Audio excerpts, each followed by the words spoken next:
Dieu n'est pas un sapeur-pompier. Bien aimé, la différence entre Dieu et un sapeur-pompier, c'est que lorsque le sapeur-pompier, d'abord le sapeur-pompier, on l'appelle que lorsqu'il y a une crise. Amen. Alléluia.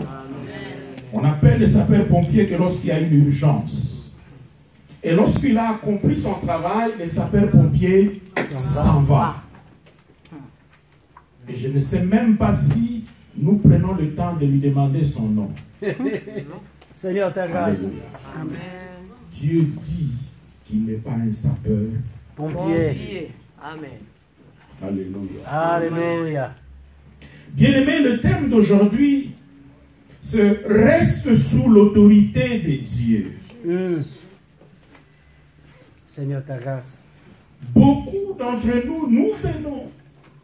Lorsque nous venons dans la présence de Dieu, Jésus. que ce soit dans nos maisons, que ce soit à l'église, c'est généralement pour solliciter Dieu comme un sapeur-pompier. Seigneur, ta grâce. Ta grâce. Alléluia. Alléluia. Et Dieu dit que lui n'est pas un sapeur-pompier. Lorsque vous regardez la prière de David dans Psaume 27, versets 3 à 5, Psaume 27, 3 à 5, la Bible dit, c'est David qui parle, « Si une armée campait contre moi, mon cœur n'aurait aucune crainte.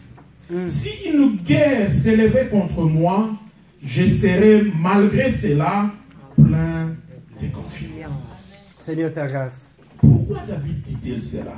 Au verset 4, il dit, « Je demande à l'Éternel une chose. » Pas deux choses. Une seule chose. Que je désire ardemment. Je voudrais habiter toute ma vie dans la maison de l'Éternel. Pour contempler la magnificence de l'Éternel et pour admirer son temple. Jésus, ta grâce. David ne vient pas dans la maison de l'Éternel pour chercher la santé, pour chercher l'intelligence, pour chercher les finances. Non, il vient dans la maison de l'Éternel pour premièrement chercher Dieu. Seigneur, ta grâce. Et David dit que s'il y a une chose seulement qu'il désire, c'est de demeurer dans la présence de Dieu. Seigneur, ta grâce, ta grâce, ta grâce. Alléluia. Jésus, Seigneur. Parce qu'il dit au verset 5, « Car il me protégera dans son tabernacle au jour du malheur. » Seigneur, ta grâce. David n'invoque pas le nom de l'Éternel au jour du malheur. Non, non, non. David cherche à rester constamment dans la présence de l'Éternel pour qu'au jour du malheur, il va le protéger. Jésus, ta grâce. Il me cachera sous l'abri de sa tente. Il m'élèvera sur un rocher. Alléluia. Amen. Le sapeur-pompier ne sera toujours pas là lorsque le jour de malheur va arriver. Le problème avec les sapeurs-pompiers, il n'intervient que sur une chose. Le problème avec les sapeurs-pompiers, c'est que sur le chemin, quand il arrive, il peut connaître un accident. Le problème avec les sapeurs-pompiers, le téléphone, lorsque tu l'appelles, peut être occupé. Seigneur, ta grâce. Et Dieu dit, il n'est pas un sapeur-pompier. Bien-aimés, restons sous l'autorité de Dieu. Et cherchons, comme le dit dans Matthieu 6, verset 33, cherchez premièrement le royaume et la justice de Dieu. Et toutes ces choses vous seront données par Dieu. Alléluia. Amen. Cherchez premièrement Dieu Gloire à toi, Seigneur. Et tout le reste. Et j'aime bien quand la Bible dit tout le reste. Ça veut dire tout le reste. La santé, les finances, la paix, la joie, l'intelligence, la faveur. Tout le reste. Ça veut dire quoi? Ça veut dire que si je cherche le reste, je ne veux pas le trouver. Parce que le reste, c'est une conséquence de quelque chose. C'est la loi de cause et des effets. Parce que si je cherche simplement les effets, sans la cause, je ne saurais jamais trouver les effets. C'est ainsi, bien-aimés, que nous avons des églises qui se remplissent. Pourquoi? Parce qu'il y a les effets. Alléluia. Amen. On ne se préoccupe pas de savoir qui produit ces effets. Pourquoi? Parce que le diable est capable d'imiter tous les effets que nous cherchons. Oh, tu ne m'as pas entendu. Amen. Amen. Le diable est capable de donner les finances. J'ai appris que dans le pays d'où je viens, il y a des pasteurs, quand ils prient, l'argent apparaît dans la poche. Alléluia. Seigneur, ta En grâce. Afrique du Sud. La santé, le diable est capable de... Même, il va imiter la santé. C'est ainsi qu'il y a des églises qui se remplissent. Pourquoi? Parce qu'ils voient des effets. Jésus, ta grâce. Mais c'est lui qui cause le vrai des effets. Nous ne les cherchons pas. C'est ainsi que Dieu dit, changeons la manière dont nous nous approchons de lui. Amen. Amen. Cherchons premièrement Dieu. Amen. Amen. Amen. Seigneur, ta grâce. Alléluia. Amen. Amen. Et dans 1 roi 18, 21, 1 roi 18, 21, le prophète dit, la Bible dit, alors Élie s'approcha de tout le peuple et dit, jusqu'à quand boiterez-vous de deux côtés? Ah, Seigneur, ta grâce. Jusqu'à quand boiterez-vous de deux côtés? Si l'Éternel est Dieu, allez auprès de lui. Si c'est Baal, allez auprès de lui. Ici la Bible dit, le peuple ne répondit rien. Bien-aimé, pourquoi est-ce que nous venons à l'église? Et c'est pour ça que lorsque nous avons obtenu les effets, pasteur, nous ne revenons plus. Mais comment ils sont partis?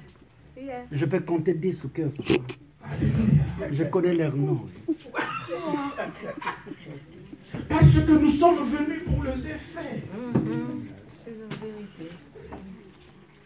Mais comme nous allons voir, les effets ont cette mauvaise tendance de disparaître après un temps. Les effets ne sont pas éternels. Il y a un philosophe français qui avait dit « boire à la coupe de temps avec une soif éternelle ». Ça veut dire quoi? La soif que tu as, la soif que nous avons est une soif éternelle. Mais nous voulons remplir cette soif avec des choses qui sont temporaires. Seigneur, ta grâce, ta grâce, ta grâce, Yahweh. Alléluia. Alléluia. Jésus, ta grâce. C'est pour ça que ceux qui fument du chanvre, ils prient pour que cet effet-là soit éternel. Motinga. Voilà. Yamba. Alléluia. Je suis au nirvana. Mais après quelques temps, C'est fini. on revient sur terre. Et il faut encore prendre une autre dose. Et la même chose pour ceux qui sont dans la boisson. C'est vrai. On prend un verre en espérant que l'effet va être éternel. Alléluia. Amen. Mira, mira. Surtout. Mais jusque être surpris de constater que je suis revenu sur. Et ça, c'est quoi? C'est la ruse du diable. Alors que Dieu, lorsqu'il nous a créés avec cette soif, il n'y a que lui-même qui peut le remplir. C'est pour ça qu'il dit, cherchez premièrement Dieu. Cherchez-moi premièrement. Lorsque vous m'aurez trouvé, le reste viendra.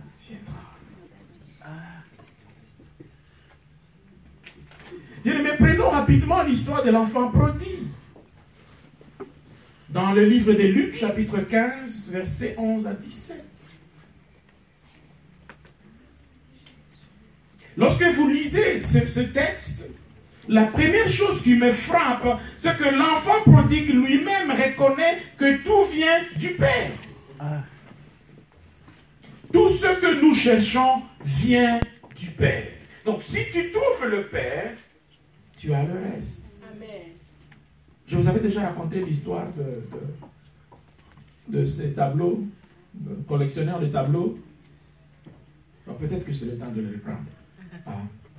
Il y a un monsieur qui collectionnait des tableaux, des objets d'art, des tableaux de grande valeur, Van Gogh, Picasso et tout ça. Et il avait un enfant. Et cet enfant, Luc 15, je crois. Il y a eu guerre dans le pays. On a recruté Luc 15, versets 11 à 17. On a recruté cet enfant pour qu'il aille dans l'armée, en guerre. Et arrivé là-bas, il était très brave, tout ça, mais après, il est mort. C'était le seul enfant que le monsieur avait. Mais avant de mourir, dans le bataillon, dans l'unité où il était, il avait un ami.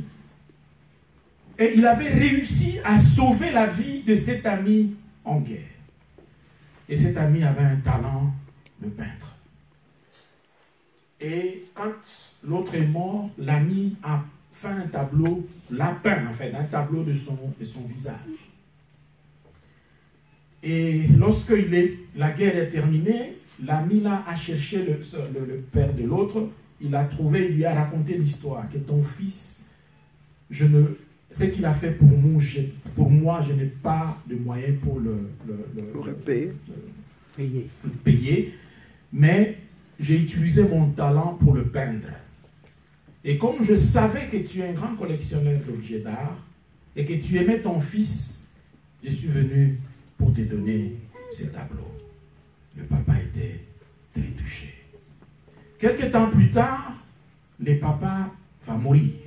Mais avant de mourir, il a donné des instructions à un de ses ouvriers pour faire une auction. Vente aux enchères. Vente aux enchères de tous les tableaux d'art.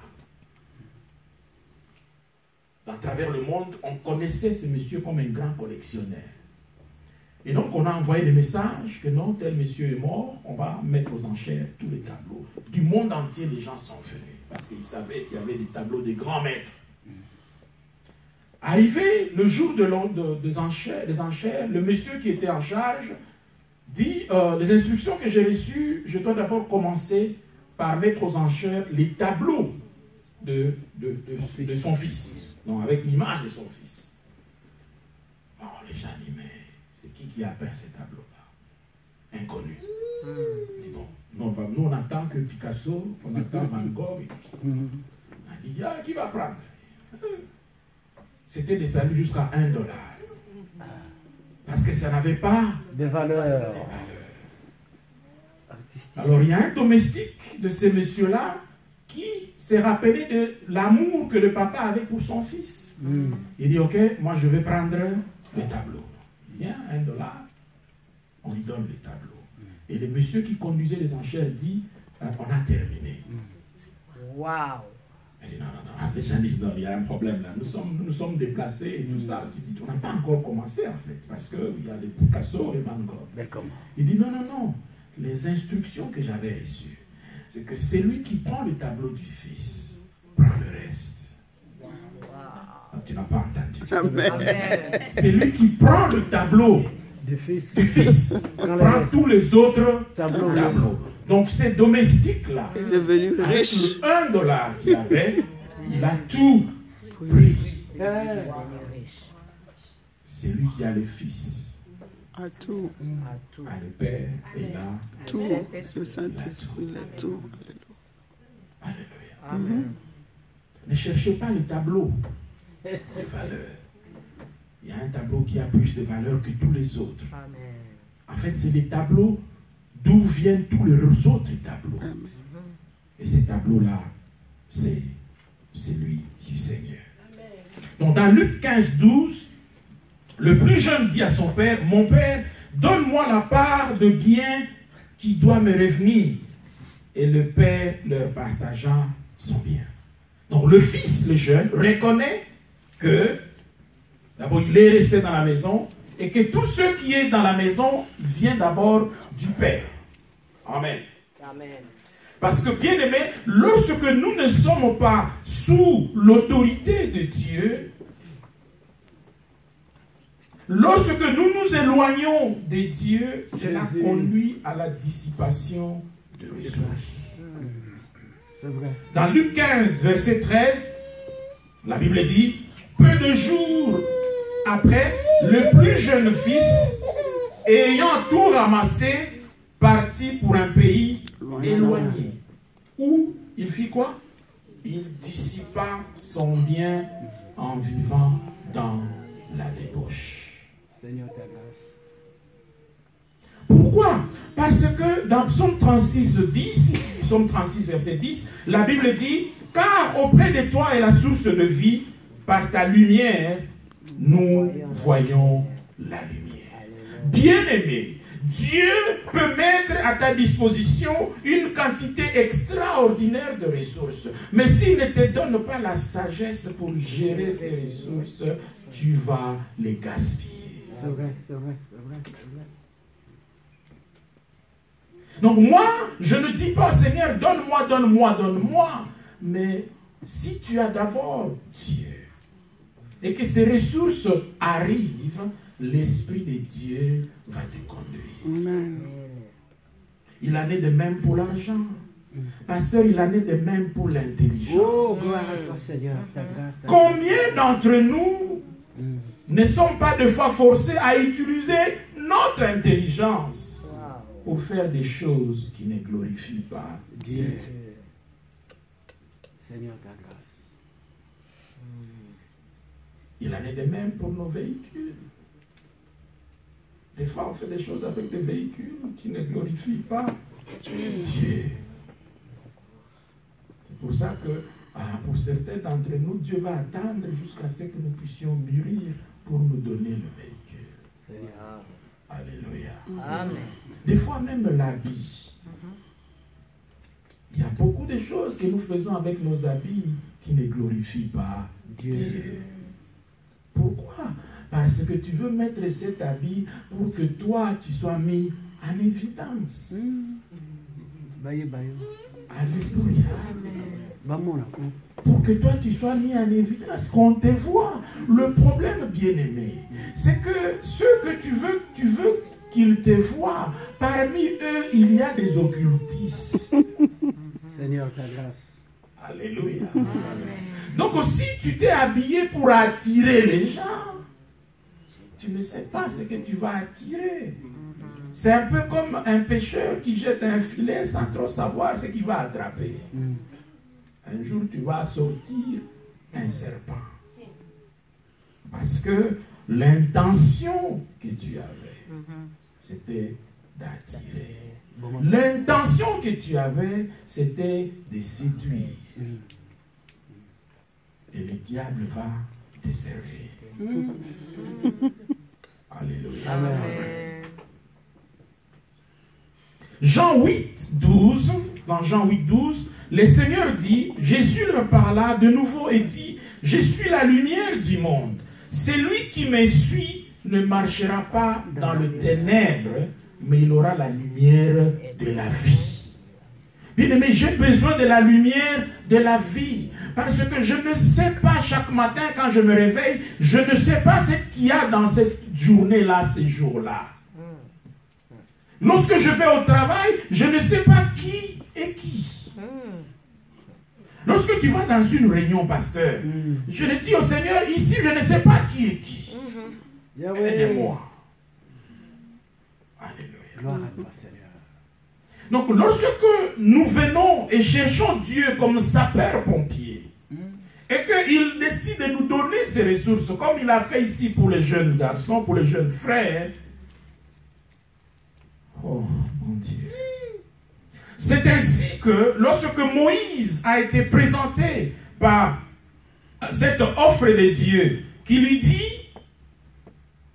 je mettrai à ta disposition un ange pour te conduire à la terre promise. Moïse a dit, si tu ne vas pas avec nous, nous n'irons pas. Alléluia. Amen.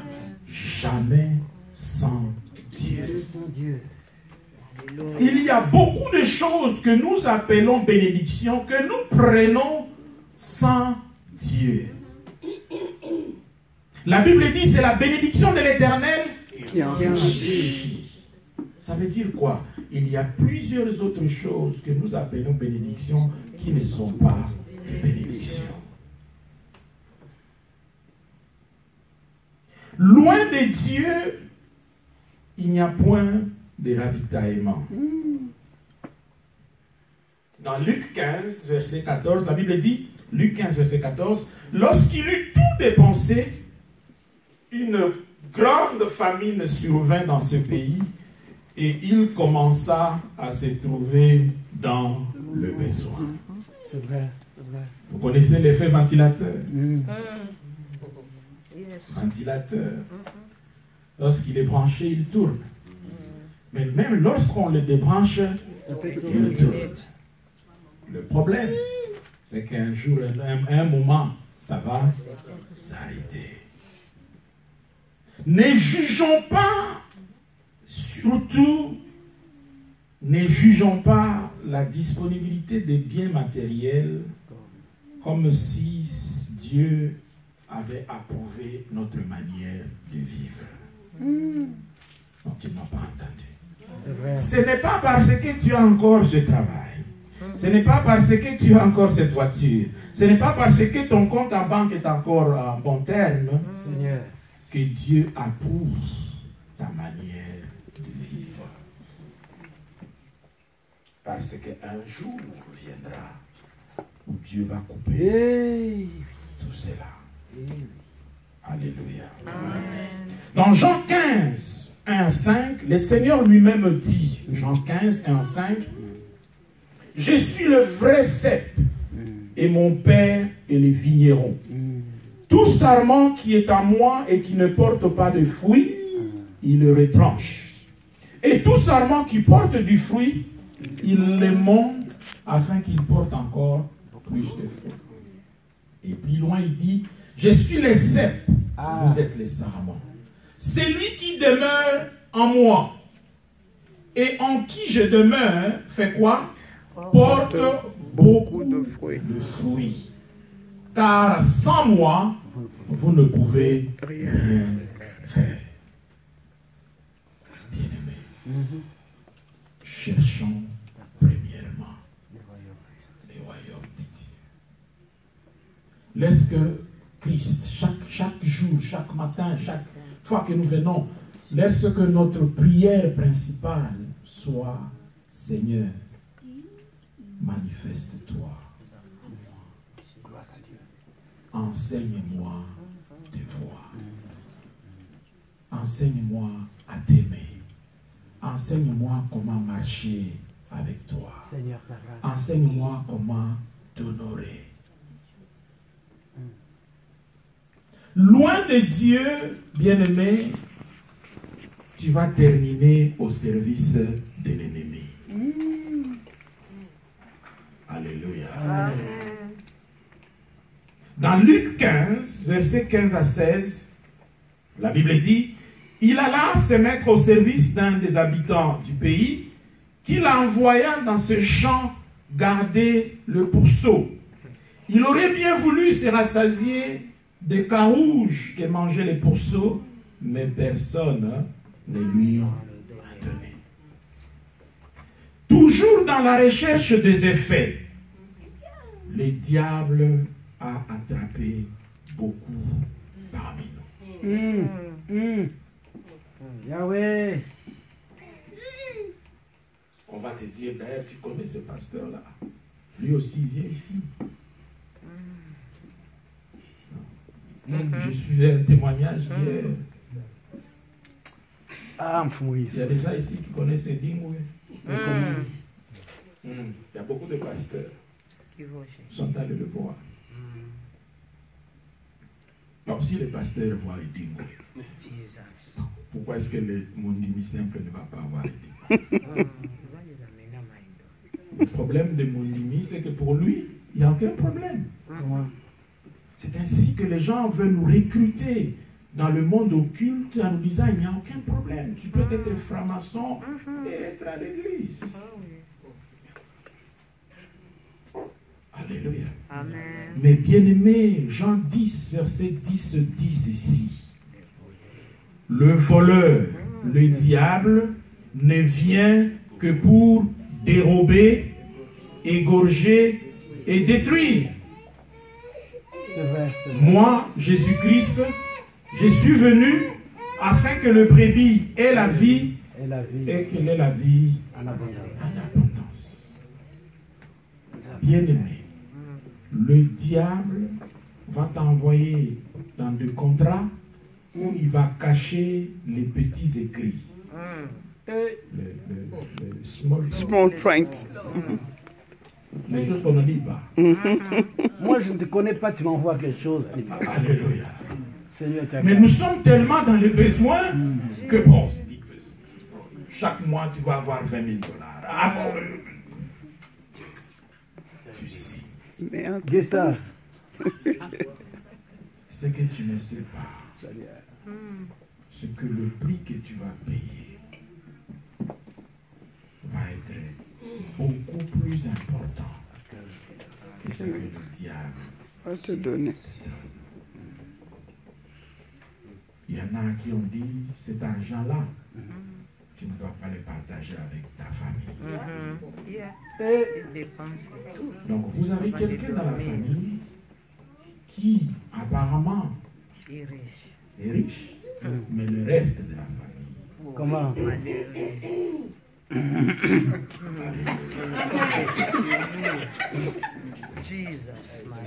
Yahweh!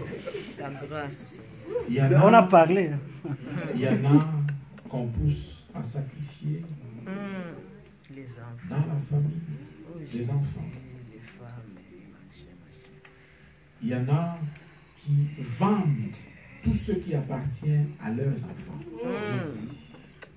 L'intelligence, la santé, le mariage, les enfants. Et au moment où tu te rends compte du coup, ça devient trop tard. Mais j'ai une bonne nouvelle pour toi. Amen. Amen. Amen. Christ est capable. Amen. Gloire à Quel toi, que soit Seigneur. le niveau où tu es allé, Christ est capable, Seigneur, de délier ce contrat. Christ est capable de Jésus couper est ta cette grâce. alliance Alléluia. et de t'amener dans une autre alliance. Amen. Alléluia. Amen. Bien-aimé, comme je le dis, je l'avais dit, il n'est jamais temps de rentrer sous l'autorité de notre Père. Dans Luc 15, 17 à 19,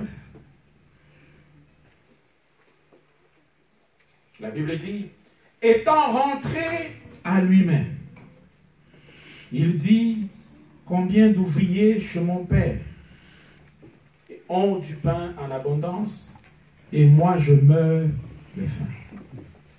Je m'élèverai. C'est important.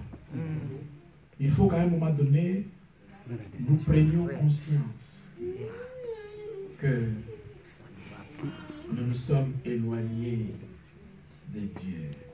Que nous ne sommes plus sous l'autorité de Dieu.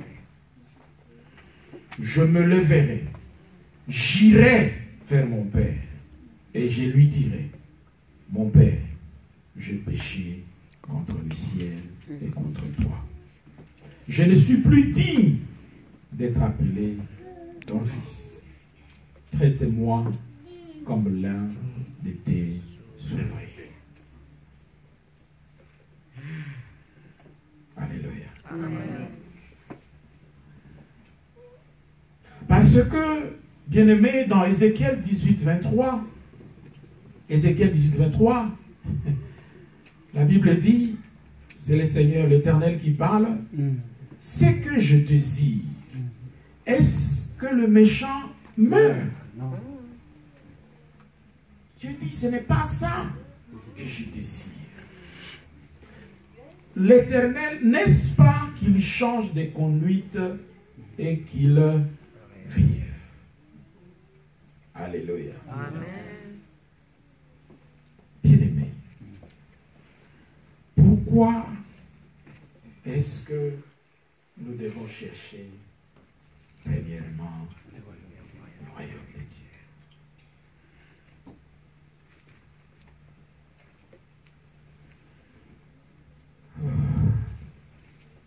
Parce que Dieu, comme il a dit à Moïse, dis-leur, je suis celui qui est. Quand Moïse a demandé, mais qu'est-ce que je vais dire au peuple? Que je suis ta envoyé. Parce que le je suis là, il y a des points. Parce que lorsque je suis, je peux compléter. En fait, Dieu est celui qui donne la santé. Dieu est celui qui donne les finances. La Bible dit que l'or et l'argent appartiennent. En fait, au lieu que je cherche la santé, oh mon Dieu, la Bible dit que tu prospères à tous égards. Comme quoi? Prospère l'état de ton âme. L'état de ton âme. Wow. Bien-aimé, le Dieu que nous servons, d'abord, il est Elohim. Ça veut dire Dieu puissant